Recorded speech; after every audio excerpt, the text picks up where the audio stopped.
Hello everyone. I'm excited to have Micha Roon here with us today. Micha is a true veteran in the blockchain space with a wealth of experience. He's a decentralization maximalist, which is why we're really excited to have him here today to talk about his experience in the industry. Micha, thank you so much for joining us. How are you today? Hi, Adia. Thank you. I'm very fine. Looking forward to this interview. Thank you. So my first question is, what are the benefits of Web3 technology compared to traditional web technology? It's obviously a tricky question. The main advantage of Web3 is the blockchain part. So Web3 is not just the blockchain, which is an important distinction to make. Web3 is more of a movement about decentralization, taking back control of your information and taking back control of the value.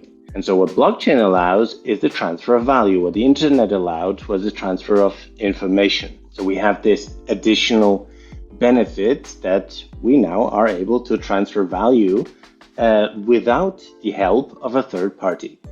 So this is the main achievement so far for Web3 technology.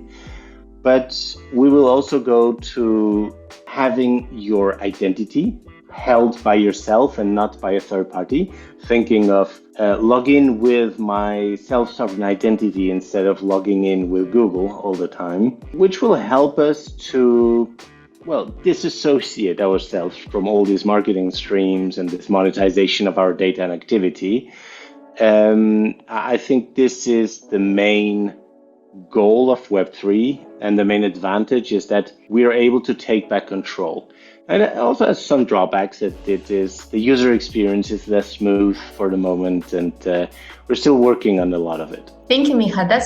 Was a cool answer, actually. And what are the most important skills for a Web3 developer to have? The most important part or skill is to be able to think in a decentralized way. And what that means is that you lose control of part of your application. You have to create applications and processes that you do not control completely because you create a tool for somebody else to do something. And this somebody else can do with that tool some things that you have not foreseen. Okay, nice. And I also want to ask you questions based on your experience in this industry. Can you give me any examples of successful Web3 projects and explain what made them successful?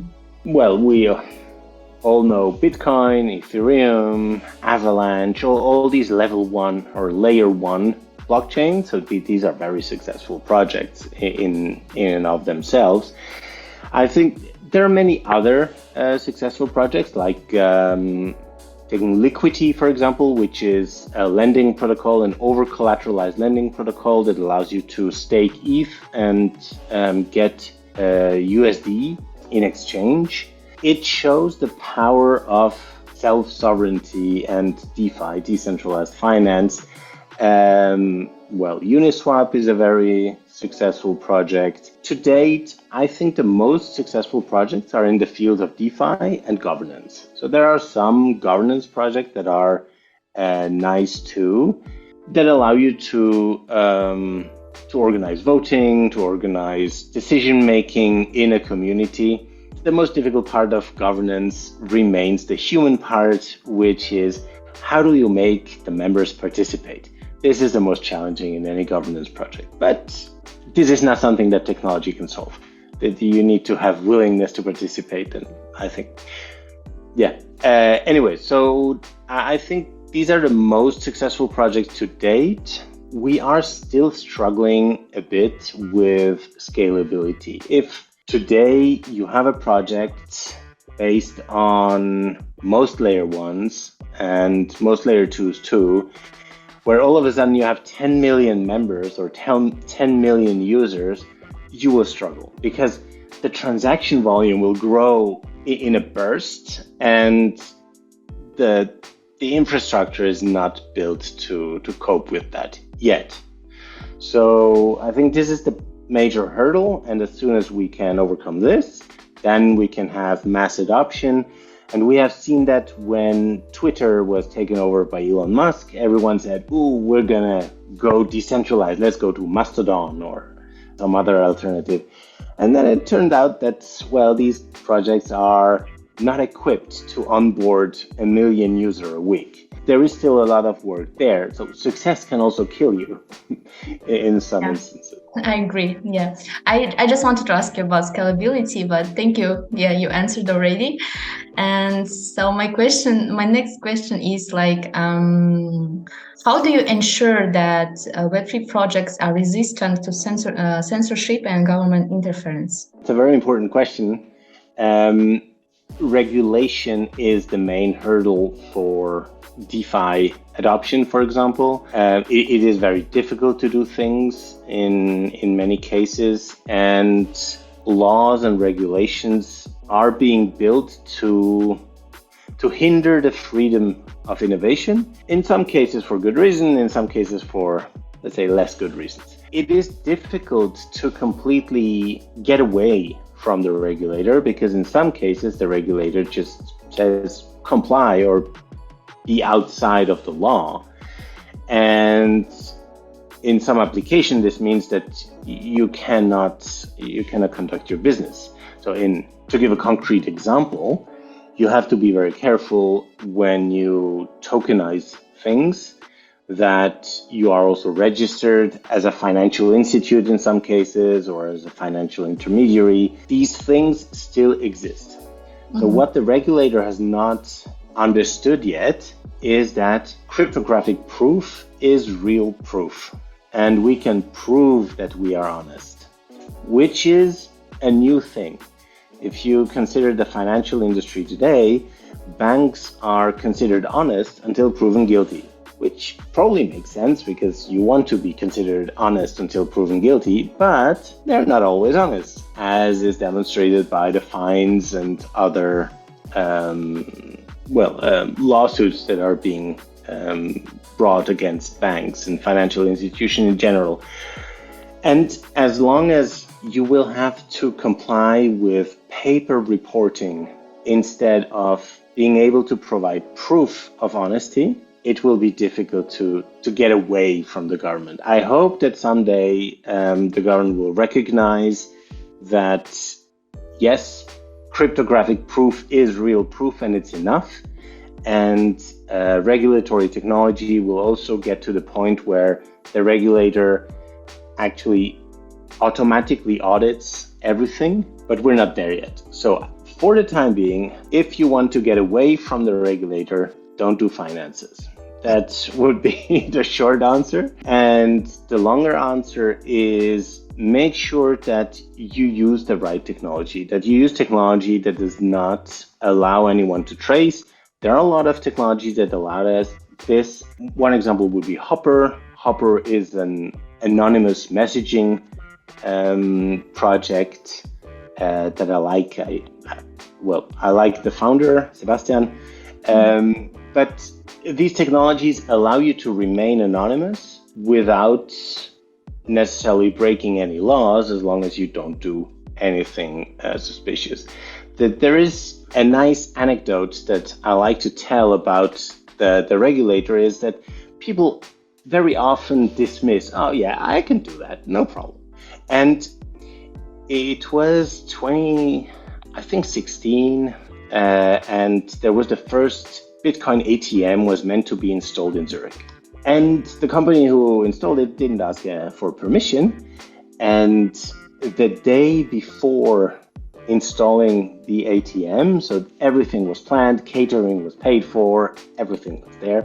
They received a letter from FINMA that if they do this, police will be on site and they would be arrested. So they did not install the ATM at this date. And it shows that enforcement is being done, and companies are being shut down because they did not observe the rules. So you have to be careful. Okay, thank you. Thank you for the anecdote, by the way. And it was a really good example also. And so my next question is, despite the regulatory and finance, what advice do you have for companies looking to adopt Web3 technology also? I think the first advice I would give is don't create a token if it has no value, because Web3 and blockchain is very often thought of as, oh, I'm going to create a token and then I'm going to sell it in an ICO and everyone will buy it and it will gain value. Why? What is the reason for the token to gain value? What is the usage of the token? And this is a question that many projects did not ask themselves, obviously, because if you look at their website and the documentation, it doesn't say anywhere what the tokenomics are behind it. And it just says the token is used to pay for services. But if the token is just used to pay for services, you need a lot of tokens in order for them to have value, because the value of a token, the most basic calculation of the value of a token is the flow of the token, or the velocity of the flow. And if you do not create friction, then the flow will be very rapid. And the more velocity you have, the less value you have. So you need to have a concept behind it. Why will my token have value? It can have value because you stake it. It can have value because you get a return. It can have value because you use it, and before the recipient of the token can actually cash out, they need to wait for a month. This might be enough friction to reduce the velocity enough for your token to have value, but you have to think about it. So this is my very first advice. And the second advice is think at scale. Choose your platform to fit the scale you want your application to have. If you have a B2B application that is in a very niche market and you have at most 1,000 participants in this market, and they will perform, 100 transactions a day each, then you're good. If you want a social network with 100 million users that exchange 100 messages each a day, then you might not want to build that on Ethereum mainnet because it won't work. So choose your technology wisely and test it before you start, because it's just a pity to see people put in a lot of work, a lot of thought, and then they are killed by success. Yeah, I agree. Perfect. And are there anything that excites you most about the future of Web3 technology? Personally, I'm very excited by self-sovereign identity. It's the part that has the biggest impact on our everyday lives. And we have to be careful about self-sovereign identity. So it has a lot of dangers that come with it, because if the government controls your identity, your digital identity, then the government can take it away. It is a risk that is very often overlooked, especially in Western countries. I think in Kazakhstan, this might be actually a consideration to really have, because the government is not always predictable. And there are many places on this planet where this is the case. So it is very important to have a self-sovereign identity that is really self-sovereign, and that you are not relying on somebody else. That's the first thing. But what it allows you to do is magic. Because think of all these social media impersonations. How many times have you received a follower on Twitter and you were unable to figure out if it was the real deal or if it was not? If this was the genuine account or if it was an impersonator? Because these days you can buy Twitter followers. I have seen impersonators of me and I was like, wow, I would have fallen for it. So if you have a self-sovereign identity, a digital identity, and you can plug that in your Twitter account, for example, or your LinkedIn or TikTok, whatever, social media, then I can verify that you are you, that you are who I believe you are, and it is much more difficult to scam me. That is the first thing.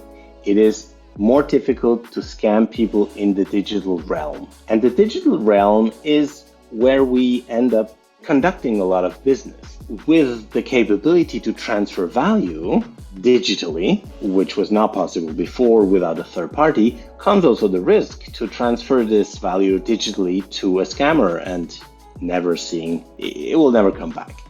So this is one thing that I think is really important about self-sovereign identity. The other thing is it allows peer-to-peer communication that is trustworthy. So imagine two companies exchanging an invoice, and they don't want to make that public. They don't want to make the amount public. They don't want even to make public the fact that they have a relationship with one another because, well, it's their trade secret, it's their right. If one of the companies doesn't pay the invoice, the only thing the service provider needs to have is the digital signature of their counterparty. And then they can go to the judge and say, see, this invoice was signed by them. They agreed to pay it. And now they're not paying it. So please force them. And you don't even need blockchain for that. So self-sovereign identity enables you to do things that you can do much faster, much cheaper than with blockchain. The other thing is IoT. If every device has an identity, then they can communicate safely. You can have a swarm of IoT devices that send data to their owner, and the owner can prove that he has not made up the data. The data comes really from the swarm of IoT devices. And then they can also convince an insurance company, for example, that a crop failed or that a fire happened without the insurance company needing to send a physical person to the location to see if the event really occurred. There are things that we can do with self-sovereign identity, which are really exciting to me. And I think this is the killer application in blockchain. Now, for some use cases, we still need blockchain with self-sovereign identity because the blockchain is the only way to prove that something did not happen. If it's not there, it did not happen. And so you can prove that it did not happen. And in some cases, you need this trust anchor on chain. Thank you. And I have one more tricky question. Mm-hmm. Have you ever worked on a Web3 project that failed, and what did you learn from that experience? Yes, my last blockchain project actually did fail. So we created Bonk, which was an over-collateralized lending protocol like Liquidity. And our oracle, or one of our oracles, got hacked. And what I learned from it was that nobody is above being hacked, and you have to be very careful as soon as you cross a certain threshold and it is worthwhile, or it might be worthwhile, to invest time and effort to steal the money from you. People will try to do it. And you have to be more careful than I was when you deploy your smart contracts. Be very careful, have 2 audits and not just one. And smart contracts are very powerful, but they are public, and it brings danger. Okay, thank you so much for being so open about this question.